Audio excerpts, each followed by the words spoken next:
भारत माता की जय। भारत माता की जय। भारत माता की जय। वंदे मातरम। वंदे मातरम। वंदे मातरम। जय श्री राम। जय श्री राम। सर्वप्रथम सीमा जागरण मंच और पूरे परिवार को मैं शुभकामनाएं देता हूं। 40 वर्ष हो गए आपकी इस यात्रा को। आप लोग भारत माता की सेवा कर रहे हैं लगातार। आदरणीय लेफ्टिनेंट कर्नल नितिन कोहली साहब को मैं विशेष रूप से आभार व्यक्त करता हूं, आपने मुझे यहाँ बुलाया।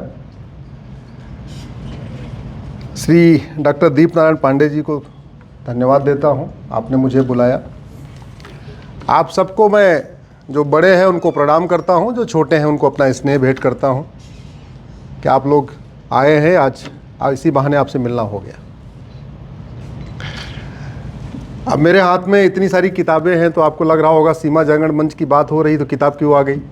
किताब तो सुप्रीम कोर्ट में होना चाहिए, लेकिन सीमाओं की रक्षा का संबंध किताब से है, इसलिए किताब लाया हूँ। पहले मैं इंजीनियर था,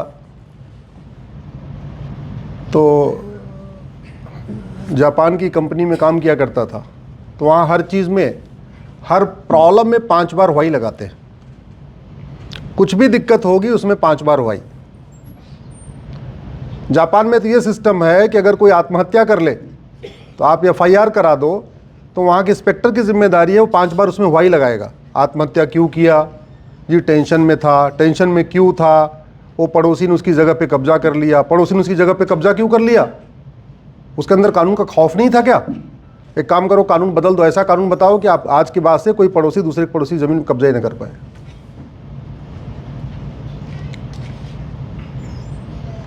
तो इंजीनियरिंग छोड़ के वकालत आने का कारण ही यही था। जब मैं भारत की समस्याओं को देखता था, पहले 2 पेपर मंगाता था, एक हिंदी एक अंग्रेजी, तो पूरी प्रॉब्लम प्रॉब्लम प्रॉब्लम। फिर जब उसकी वाई एनालिसिस करता था तो पता चलता था इस प्रॉब्लम के पीछे घटिया कानून है।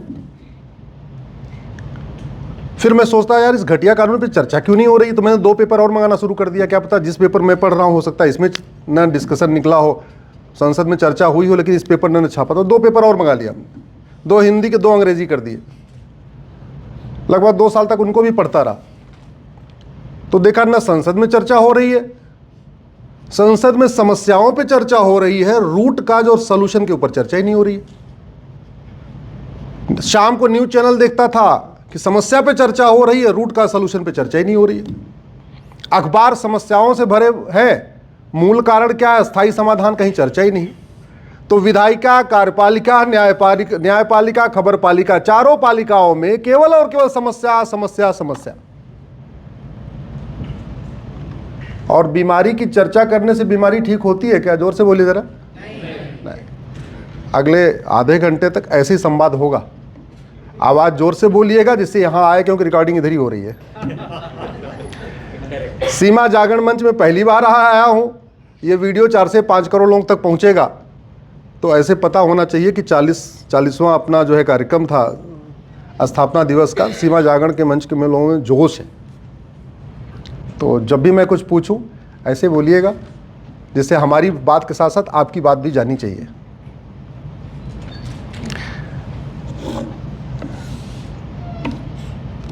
कनाडा का क्षेत्रफल भारत का 3 गुना है। कनाडा में अवैध रूप से रहने वालों की संख्या है 1000। ऑस्ट्रेलिया का क्षेत्रफल भारत का 2.5 गुना ज्यादा है। ऑस्ट्रेलिया में अवैध रूप से रहने वालों की संख्या है 0।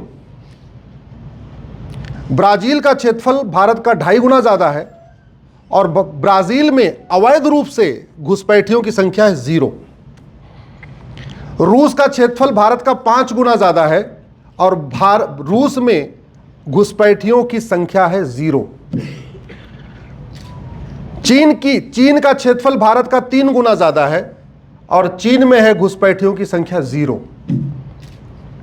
अमेरिका का क्षेत्रफल भारत का 3 गुना ज्यादा है और अमेरिका में घुसपैठियों की संख्या लगभग 2000 के आसपास है, जिसमें से 400-500 हमारे वाले थे, आ गए वापस। देखा होगा आपने, भर भर के उनको एकदम जानवरों के तरीके भेजा है। और भारत में घुसपैठियों की संख्या लगभग आज की डेट में 6 करोड़ है।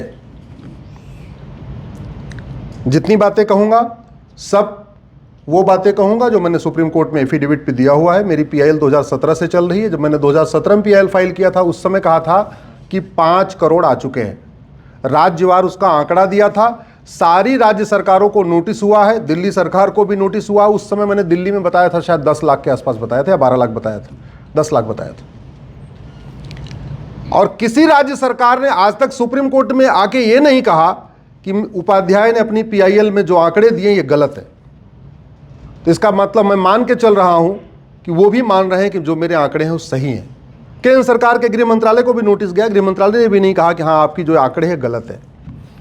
मेरी पीआईएल जब 2017 में मैंने पीआईएल फाइल किया उसके इमीडिएटली बाद अखबारों में छपा तो किसी माननीय सांसद ने संसद में सवाल उठा दिया कि भारत में अवैध घुसपैठियों की संख्या कितनी है। तो किरण रिजिजू जिस समय गृह राज्य मंत्री हुआ करते थे उन्होंने कहा 2 करोड़ है। हालांकि उन्होंने कहा कि हमारी जानकारी के अनुसार लगभग 2 करोड़ है, लेकिन अंतिम ये संख्या नहीं है। भारत जिसका क्षेत्रफल चीन का 1/3, अमेरिका का 1/3, रूस का 1/5, ब्राजील का लगभग 1/3, कनाडा का लगभग 1/3, वहां घुसपैठियों की कितनी संख्या है? जोर से बोलिए जरा। कभी आपने दुबई में सुना कोई अवैध रूप से गया है? सुना क्या? नहीं। कुवैत में, बहरीन में कभी सुना आपने कोई अवैध रूप से गया? तो भारत में क्यों आते हैं? भारत में क्यों आ जाते हैं? ऐसा नहीं कि केवल भारत के बॉर्डर खुले हुए, बाकी दुनिया के देशों के बॉर्डर भी खुले हुए। देश कैसे सुरक्षित रहता है इसको समझना तो पहले आपको समझना पड़ेगा घर कैसे सुरक्षित रहता है। आपका घर सुरक्षित कैसे रहेगा आप समझिए। बाउंड्री हो, एक गेट हो, वहां गेट पे एक सिक्योरिटी वाला हो, फर्स्ट फ्लोर पे सीसीटीवी भी लगा हो, 2 खतरनाक कुत्ते भी खड़े हो कि अगर नहीं माना तो काट भी लेंगे, नोटिस बोर्ड भी लगा हो कि इस घर में अवैध रूप से प्रवेश करना ठीक नहीं है, तो जिम्मेदारी तुम्हारी होगी जो आएगा, 2 लठैत भी खड़े हो। घर ऐसे सुरक्षित होगा? अगर आपके घर की बाउंड्री नहीं है तो क्या होगा? अवैध आएंगे लोग, जानवर भी आके बैठ जाएंगे, कुत्ते भी आके बैठ जाएंगे, हो सकता है इंसान भी आके बैठ जाए, हो सकता है अवैध लोग आके आपके घर पे कब्जा कर ले। तो जैसे घर असुरक्षित होता है वैसे देश असुरक्षित होता है। तो भारत में घुसपैठ का जो कारण है उसका एक बड़ा कारण यह है कि बॉर्डर का बहुत बड़ा एरिया खाली पड़ा हुआ है। असम का बॉर्डर भी खाली पड़ा हुआ है आज भी, और बंगाल का बॉर्डर भी खाली पड़ा हुआ है आज भी, त्रिपुरा का बॉर्डर भी खाली पड़ा हुआ है, कोई फेंसिंग ही नहीं वहां पे, सीसीटीवी लगा ही नहीं है। अच्छा, खाली प्लॉट हो उसको सुरक्षित करने का एक तरीका यह भी होता है कि आप वहां एक नोटिस बोर्ड लगा दो, और नोटिस बोर्ड लगा के दो भैया ये प्लॉट इनका है या विवादित है या कोर्ट में चल रहा है, कृपया इस पे आने की कोशिश न करें। तो हमने बॉर्डर पे बोर्ड भी नहीं लगाया कि बड़े बड़े बोर्ड लगा के ये बता दें कि भारत में अवैध रूप से प्रवेश करना गंभीर अपराध है। अब वो क्यों नहीं लगाया? क्योंकि अपराध घोषित करने के लिए क्या बनाना पड़ता है? यहां कई अधिवक्ता बैठे हुए हैं, क्या बनाना पड़ता है? तो हमारा कानून ही सड़ा हुआ है, हम कह ही नहीं सकते कि भारत में अवैध रूप से घुसपैठ करना गंभीर अपराध है। घुसपैठियों को रोकने वाला कानून फॉरेनर एक्ट 1946 का चल रहा है, पासपोर्ट एक्ट 1967 का चल रहा है, और घुसपैठ करना तो फिर भी थोड़ा बहुत अपराध है, घुसपैठियों की मदद करना तो कोई अपराध ही नहीं है। तो इसलिए नोटिस बोर्ड लगाने के पहले आपके पास क्या होना चाहिए? कानून। कानून ही नहीं है तो नोटिस बोर्ड कहां से लगाएंगे? एक और महापाप जो 2012 में हुआ, कांग्रेस की सरकार ने बांग्लादेश के साथ नॉन लीथल ट्रीटी कर लिया, और नॉन लीथल ट्रीटी करके बीएसएफ वालों के हाथ पैर बांध दिए। वो आते हैं वहां चिढ़ाते हैं, सब कुछ करते हैं, बीएसएफ वाले गोली नहीं चला सकते क्योंकि 2012 का नॉन लीथल टीटी खड़ा हो गया। भारत को बर्बाद करने के लिए बहुत काम हुए हैं, सरकारों ने बड़े काम किए हैं कि बर्बाद हो जाए भारत। जो बचा खुचा काम है वो हमारी न्यायपालिका कर देती है। मानवाधिकार मानव का होता है, दानव का नहीं।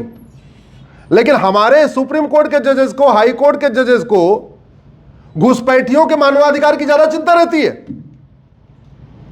इतना बड़ा मुद्दा 2017 से पेंडिंग है, 2025 आ चुका।